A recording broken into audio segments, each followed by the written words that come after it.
Guys এই প্লেটটা হাততালি দিচ্ছে কেন? কি কারণে? মেবি কোনো কারণে আছে। এখানে দেখো মেয়েটা ঘুমিয়ে ঘুমিয়ে স্বপ্ন দেখছে তার বয়ফ্রেন্ডের সাথে ইমোট দিয়েছে। আচ্ছা কে যেন কলিং বাজালো। অ্যাডাম কি এসে এখানে আই লাভ ইউ বলছে মেয়েটাকে। মেয়েটা লল দিয়ে কিন্তু অ্যাডামকে নক করে ফেলছে, আবার ললও দিচ্ছে মেয়েটা। মানে টাকা পয়সা না থাকলে এরকম হয়, এটা বোঝালো আর কি। অ্যাডামের কাছে কোনো ড্রেস আপ নাই বলে আজ মেয়েটা ওকে তাড়িয়ে দিল। আর দেখো মেয়েটা কিন্তু বয়ফ্রেন্ডকে ইমোট দিচ্ছে, অ্যাডাম দাঁড়িয়ে দাঁড়িয়ে দেখছে।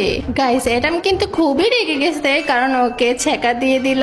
আচ্ছা অ্যাডাম কিন্তু এখানে আইডিয়া করে ফেললো। সে কিন্তু ওই মেয়েটা বয়ফ্রেন্ডের পিছু পিছু গেল, তাকে ধাক্কা মেরে কিন্তু তাকে মায়েরা ফেলছে এখানে। তার কিন্তু ড্রেস আপ গুলা সে চুরি করে নিয়ে গেল। এখন কি হবে? মেয়েটার কাছে যাবে মেবি, কারণ মেয়েটা কিন্তু ড্রেস আপ কালেকশনের জন্য অ্যাডামকে তাড়িয়ে দিছিল। ও ভাই বলতে না বলতেই দেখো এখানে কিন্তু মেয়েটা ওরে উপরে ডাকছে, দেখছো?